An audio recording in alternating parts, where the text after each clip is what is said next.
ये बात कहूं या ना कहूं, ये पूछूं या ना पूछूं, इसका परिणाम, ये सब बातें मन जिसे हम पाप कहते हैं, जो पाप की कालिमा से भर जाता है और जिसे अपने आईने में अपना ही रूप देखने के लिए नहीं मिलता और मन की झांकी में भगवान के दर्शन नहीं होते,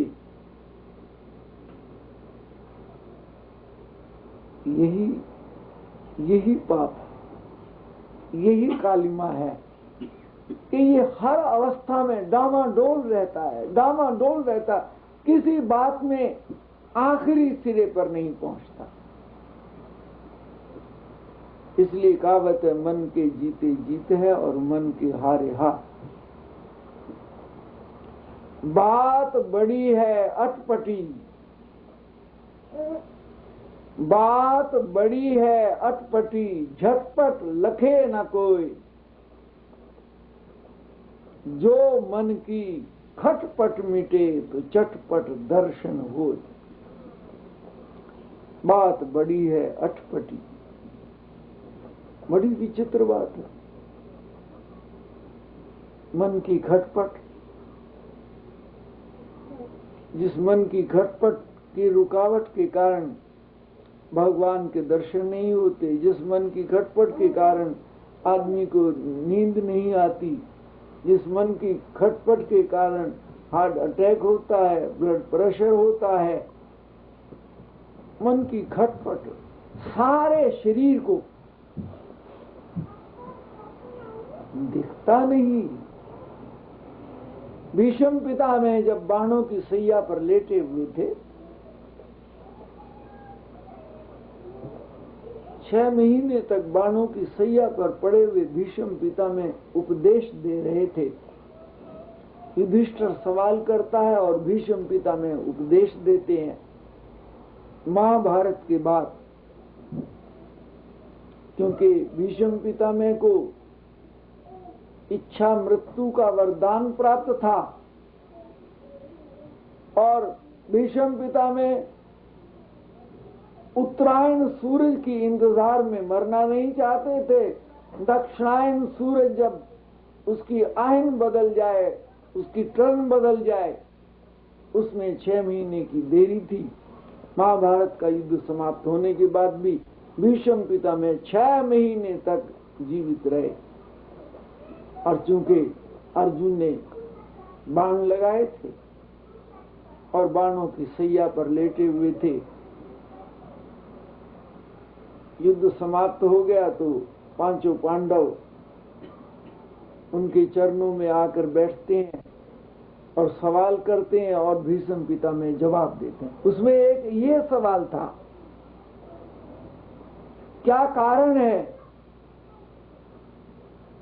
कि जीव अपनी मन की दुविधा को देख नहीं पाता?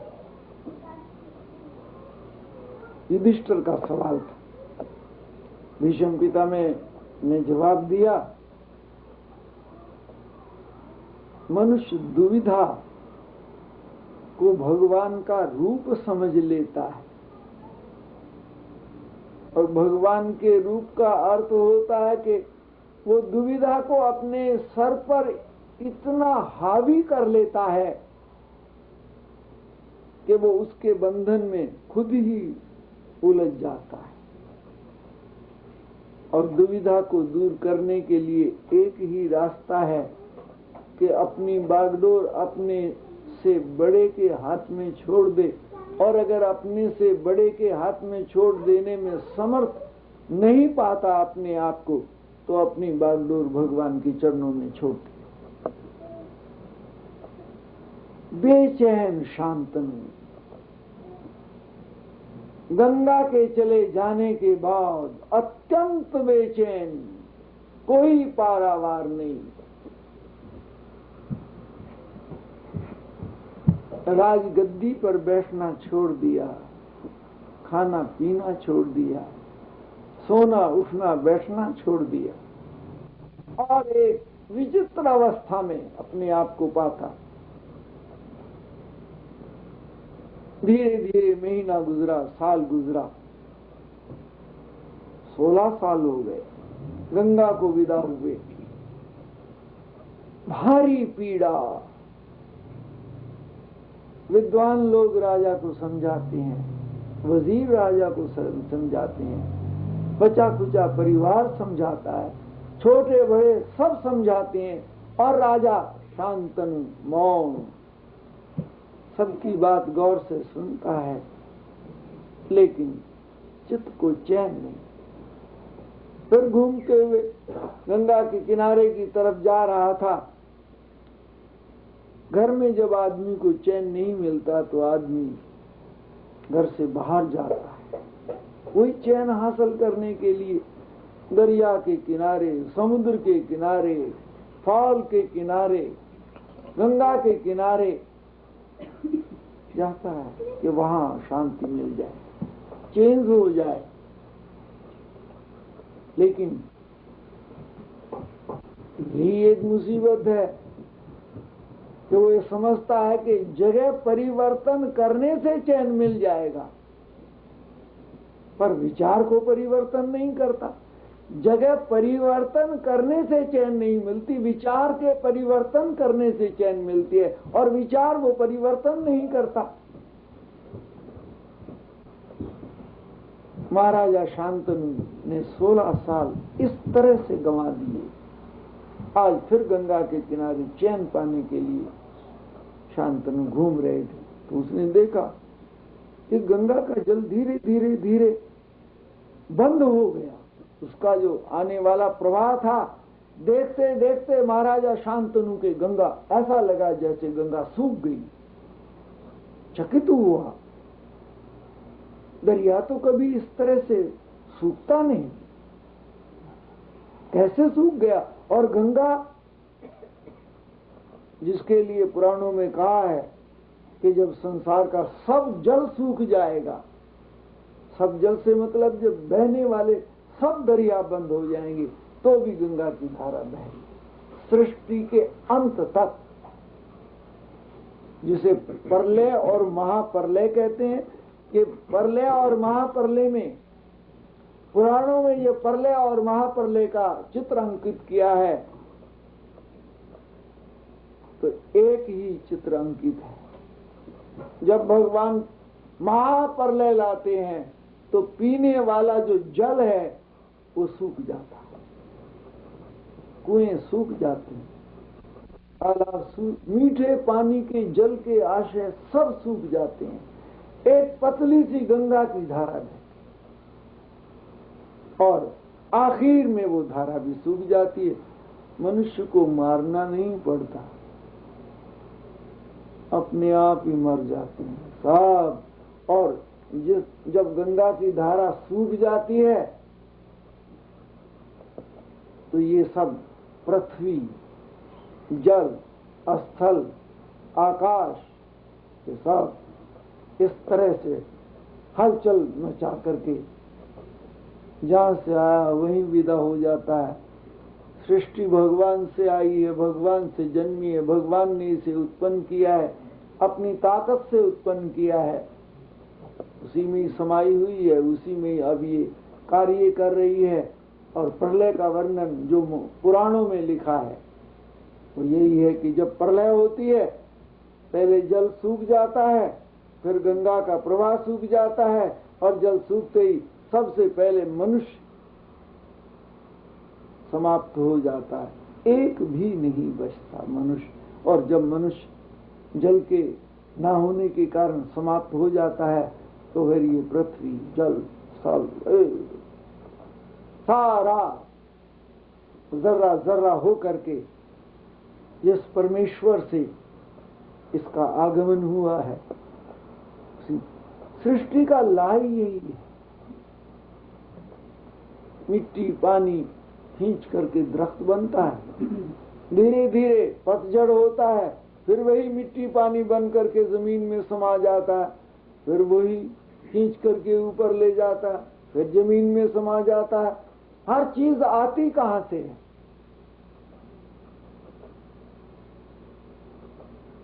इस पृथ्वी से, इस जल से सब पैदा होता है और धीरे धीरे सब इसी में समा जाता है। जो हमें आंखों से नजर आता है ये सब पृथ्वी का रूप, चमक इसमें सूरज की है। माया का चित्रण करते हुए कवि कुल श्रोमणी तुलसीदास जी ने लिखा है कि माया क्या है, गो गोचर जा लगी मन जाई, सो सब माया जानो भाई। माया क्या है? जो आपको आंखों से नजर आता है, इसको अलग अलग कर दीजिए। प्रकाश सूरज का हिस्सा है, भार जमीन का हिस्सा है, बहने वाला तरल पदार्थ जल का हिस्सा है। बस समाप्त। ये जब इकट्ठे हो तो संसार, इन्हें अलग अलग कर दीजिए। प्रकाश प्रकाश के पास लौट गया, पृथ्वी पृथ्वी के पास लौट गई, जल जल के पास लौट गया, संसार समाप्त। भगवान जब सृष्टि का सृजन करते हैं तो उनकी 3 सत्ता हैं, ब्रह्मा, विष्णु, महेश। और ये इनका दूसरा त्रिगुणात्मक नाम सतोगुण, रजोगुण, तमोगुण। सतोगुण जिसे आदमी सतयुग कहता है, सतोगुण सात्विक प्रवृत्ति, रजोगुण जिससे सृष्टि का सृजन होता है, तमोगुण जिससे संहार होता है।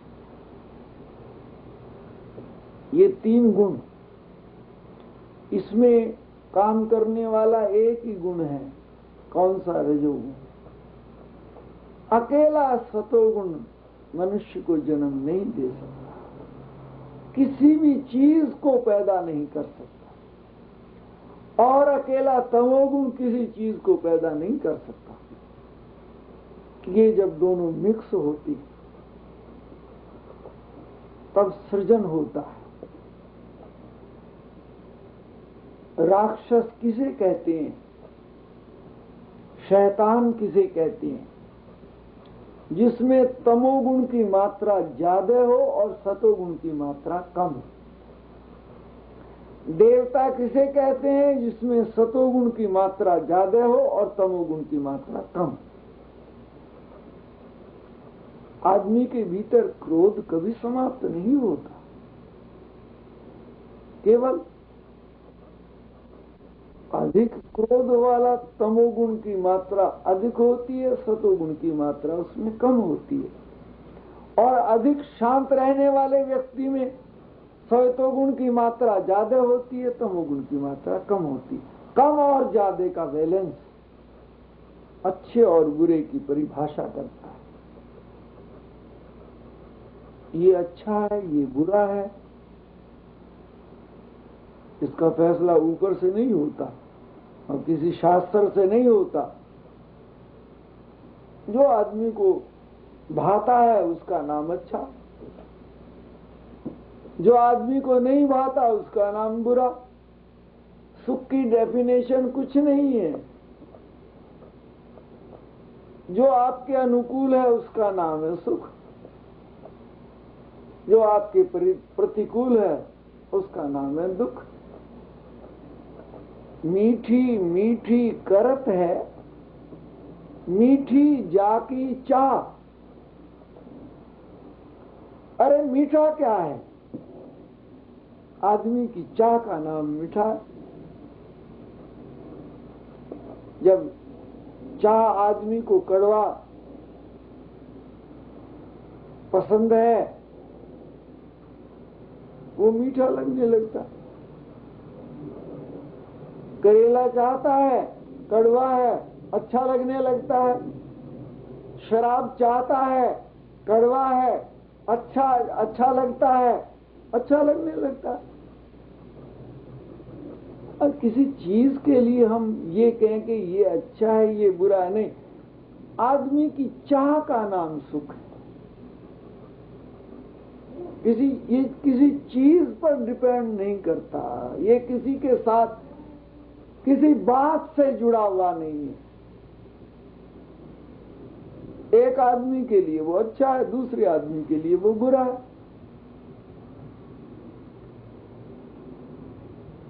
एक आदमी के लिए जहर पसंद है, एक आदमी के लिए अमृत पसंद है। जहर पसंद करने वाला, हमारी फिलॉसफी कहती है कि दूध अमृत है, गंगा जल अमृत है, और ये नशीले पदार्थ जहर हैं। लेकिन जो चाह है वो दूध को छोड़ती है, जल को छोड़ती है, और अमृत कहलाने वाली सब चीजों को छोड़ देती है। वचना अमृत को छोड़ देती है, शास्त्र अमृत को छोड़ देती है। लेकिन जो भीतर चाह है उसको अमृत मानता है। जहर की परिभाषा, अमृत की परिभाषा हमारे भीतर हमारी चाह पर निर्भर करती। सृष्टि का जब जन्म हुआ, भगवान ने जब सृष्टि सृजन की, तो 14 रत्न उतार करके और समुद्र में डाल दिए। 14 रत्न भगवान ने सृजन किए और पानी में डाल दिए, और घोषणा की कि समुद्र मंथन करके इन 14 रत्नों को निकाल लिया जाए। अब समुद्र मंथन हुआ, जोर लगाया। अकेले जो शैतान राक्षस थे वो भी इन्हें निकाल नहीं सकते थे, और अकेले देवता थे तो वो भी इन्हें नहीं निकाल सकते थे।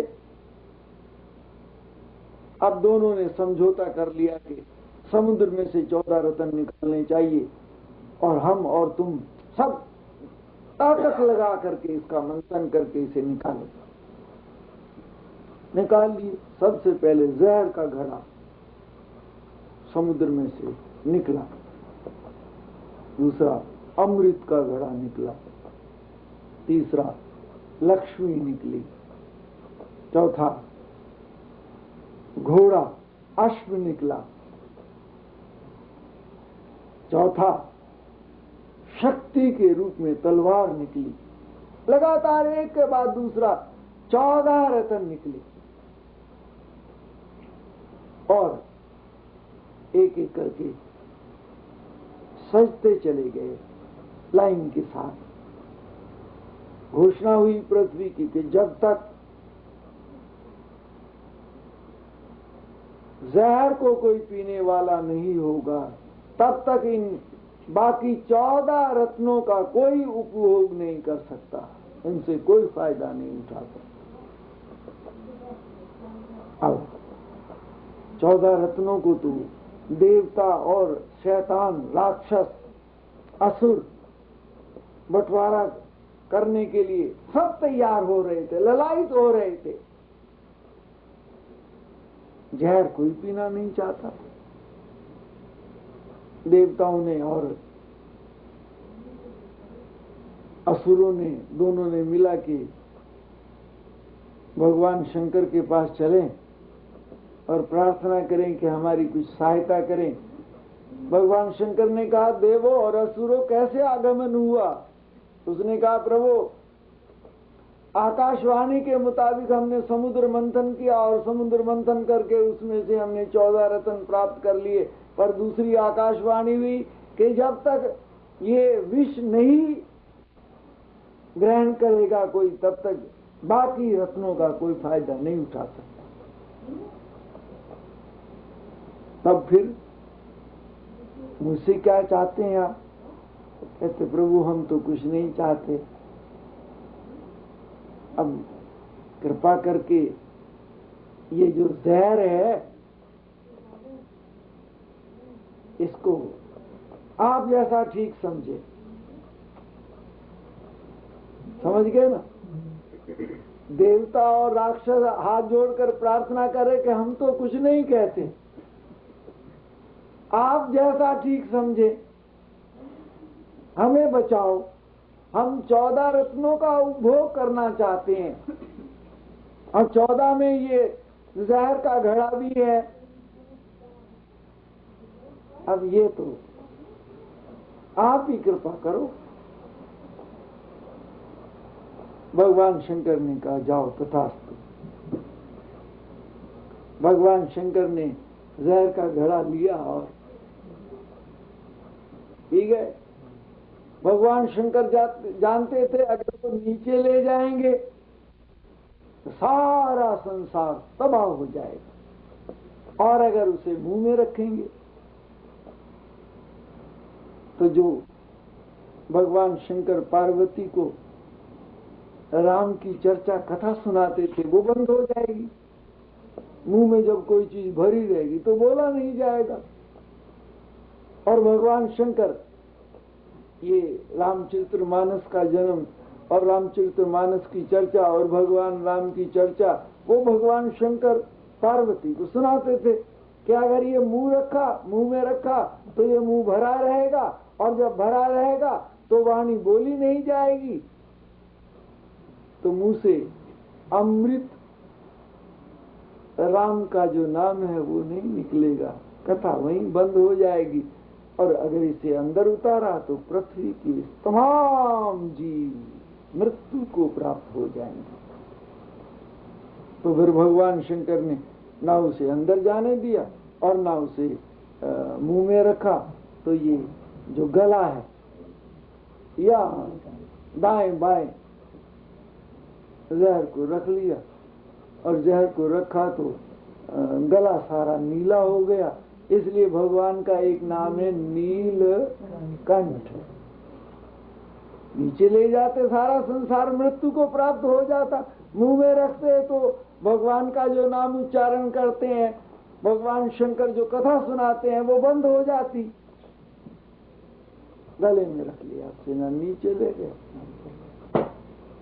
भगवान। अब देवता लोगों ने खुशियां मनाई और भगवान शंकर की जय जयकार हुई, जय जयकार हुई। अब बस छीना झपटी शुरू होगी, ताकत लगा करके अमृत का घड़ा उठा ले जाओ, बाकी सब चीजें इसके पीछे अपने आप आ जाएगी। अमृत का घड़ा देवता और असुर एक तरफ, घड़े को एक तरफ राक्षसों ने हाथ में लिया, दूसरी तरफ देवताओं ने पकड़ा। अब दोनों ताकत लगा रहे हैं, घड़ा ना नीचे छलकने देते हैं, ना दोनों अपना हाथ छोड़ते हैं। खींचातानी, संघर्ष।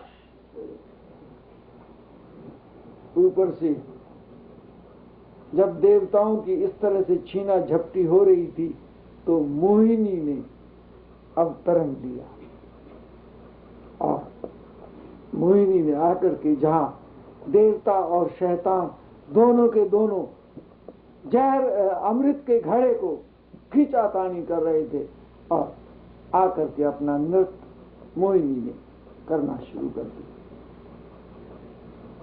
मोहिनी ने नृत्य शुरू किया। देवताओं ने देखा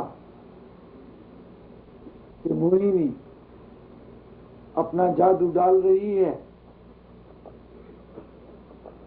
और कस करके देवताओं ने अमृत के घड़े को और कस करके पकड़ लिया। और जो असुर थे, जैसे जैसे मोहिनी ने अपना प्रभाव डाला वैसे वैसे असुरों की जो हाथ की पकड़ थी वो ढीली होने लगी, और जब पकड़ ढीली होने लगी तो मोहिनी ने कहा, छोड़ दो तुम असुरों और देवताओं, इस घड़े को छोड़ दो, और मैं सबको हिसाब से पिलाऊंगी। एक लाइन में बैठ जाओ सब असुर, और एक लाइन में सब बैठ जाओ देवता, और हम तुम्हें थोड़ा थोड़ा थोड़ा थोड़ा इस तरह से पिलाएंगे कि बराबर बराबर सबको मिले।